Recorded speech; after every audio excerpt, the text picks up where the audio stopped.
माँ,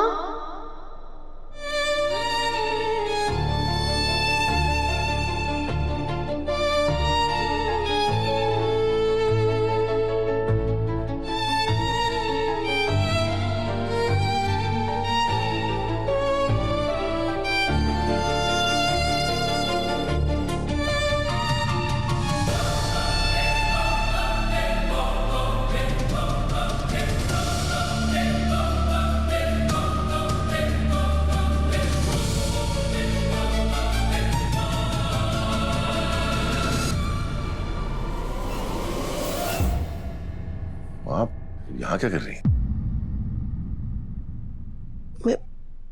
मैं यहाँ से गुजर रही थी और मैंने आवाज सुनी। आवाज? कैसी आवाज? उसकी आवाज। ऐसा लगा जैसे जैसे उसने मुझे पुकारा। भाई, आप भी जानती हैं कि ऐसा नहीं हो सकता।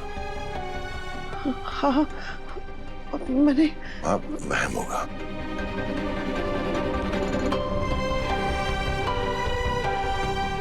हो सकता है, पर कुछ दिनों से उसकी बहुत याद आ रही है।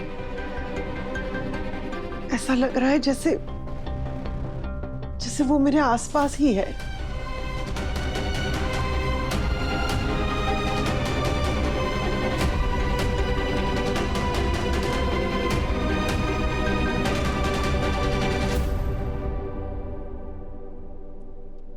यादों का तो पता नहीं माँ, क्या इलाज है, पर आपके हर दर्द, हर खुशी में मैं आपके साथ हूँ।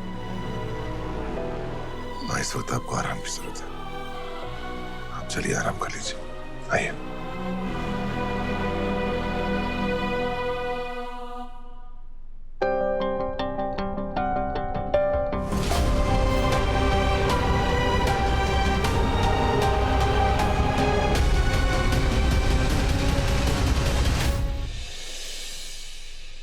व्हाट?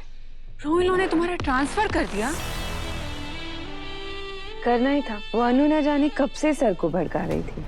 पता नहीं उसे वो सब कैसे मिल जाता है जिसकी वो लायक भी नहीं। पहले बिना इंटरव्यू के उसको जॉब मिल गई, फिर प्रमोशन मिल गई, फिर हेड ऑफ डिपार्टमेंट की पोजीशन मिल गई। मुझे लग रहा है कि धीरे धीरे वो इस कंपनी को भी हथिया लेगी। तुम ये क्या कह रही हो मीरा? सच कह रही हूँ मैं। शायद ये चांदनी चौक की लड़कियां ना कुछ स्पेशल गेम खेलती हैं। इनको वो सब करना आता है जो हम साउथ दिल्ली की लड़कियां शायद करने में शर्माएं भी। इनकी तो स्पेशल ट्रेनिंग होती है ना कि अमीर आदमियों को कैसे अपने कंट्रोल में करना है। या यू आर राइट, सच कह रही हो तुम। जो जो इसके रास्ते में आता है ये उन सबको हटा देती है। पहले इसने अपने मोहल्ले के एक आदमी को हटाया, फिर मुझे हटाया। शायद कल को शायद क्या? आपको। अगर आपने आर्य सर और अनु के बीच में आने की कोशिश की तो आपको रास्ते से हटाने के लिए कोई ना कोई रास्ता ढूंढ ही लेगी। ये चांदनी चौक की लड़कियां ना बहुत ही जुगाड़ू होती है। इतनी मुश्किल से ये ऑफिस और ये कंपनी आपके और हर्ष सर के कंट्रोल में आया था, पर अब शायद लग रहा है कि धीरे धीरे आपका कंट्रोल खत्म होता हुआ दिख रहा है इसमें।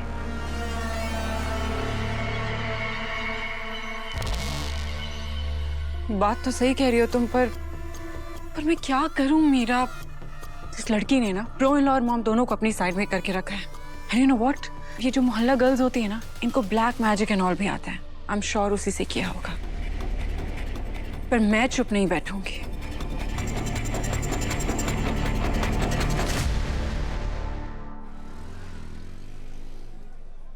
आज मैं आर्य सर को ये खीर खिलाऊंगी, क्योंकि आज मुझे मेरी जिंदगी का सबसे बड़ा तोहफा मिलने वाला है। कुछ मीठा खाना तो बनता है। जयकारा शेरा वाली दा, बोलो सच्चे दरबार की जय। सीधी माता, आपको पता है माँ, मैं आपको कल मंदिर में इतना ढूंढ रही थी और आप मुझे कहीं नजर ही नहीं आई। पर माँ ने किसी को भेज दिया। जी, और उन्होंने मेरी परीक्षा में पास होने में मदद भी की। इतनी छोटी सी परीक्षा में पास होकर इतनी खुश मत हो। अभी तेरे भाग्य में कई सारी परीक्षाएं लिखी हैं। कैसी परीक्षा है माँ? वो तो भविष्य तेरे सामने धीरे धीरे उजागर करेगा। जैसे जैसे तू भविष्य की ओर बढ़ेगी, तेरा भूतकाल तेरे पीछे आएगा। भूतकाल से जुड़ा बहुत कुछ अनदेखा, अनजाना तेरे सामने आएगा। वो अनजाना भी लगेगा और जाना पहचाना भी लगेगा। वो चेहरा अपना भी लगेगा और पराया भी लगेगा। वो कहानी सुनी हुई भी लगेगी और अनसुनी भी लगेगी। इस सब में तू खुद को पहचान पाएगी, अपने पराये को पहचान पाएगी, अपने उद्देश्य को पहचान पाएगी। यही है तेरी परीक्षा। क्या तू इस परीक्षा में सफल हो पाएगी?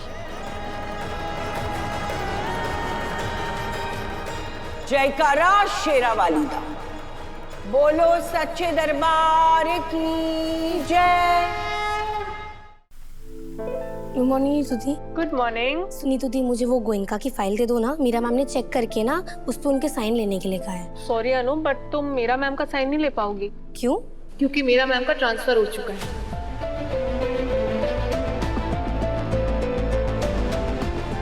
क्या? अब से वो गुड़गांव वाली ब्रांच में ही काम करेंगी। पर क्यों? अब ये तो आर्य सर को ही पता होगा, क्योंकि उनका ट्रांसफर उन्होंने ही किया है।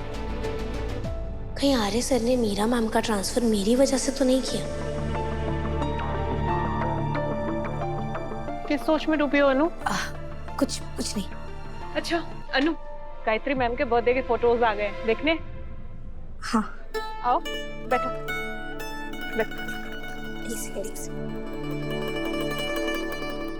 इस फोल्डर में।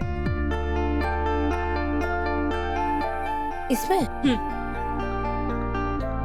और इसमें तो बहुत सारे सब फोल्डर्स हैं। आज तक की सारी एनिवर्सरीज के सारे फोटोज हैं इसमें। ओके। एक सेकेंड आ, मैं ये अटेंड करके आती हूँ, तुम इतने देखो।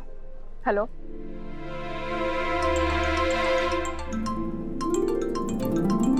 माँ का कॉल।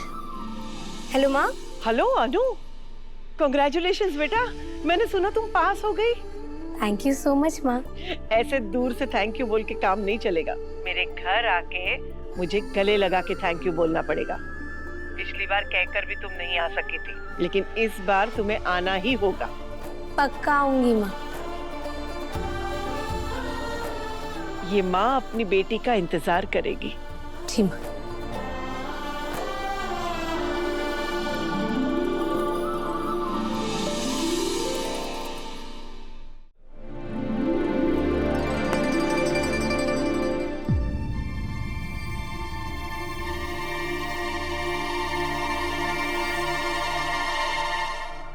तो पहले साल की पार्टी का फोल्डर है। इसमें तो सिर्फ एक पिक्चर है। देखती हूँ।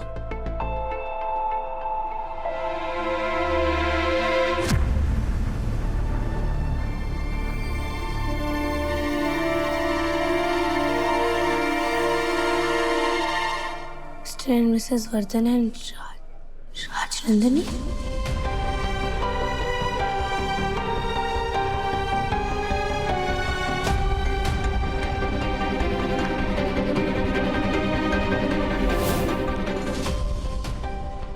आर्य सर के कैबिन में भी जो फाइल के अंदर सिग्नेचर्स देखे थे वो राजनंदिनी के तो थे। इसका मतलब राजनंदिनी सिर्फ साड़ी का नाम नहीं है, बल्कि किसी इंसान का भी नाम है।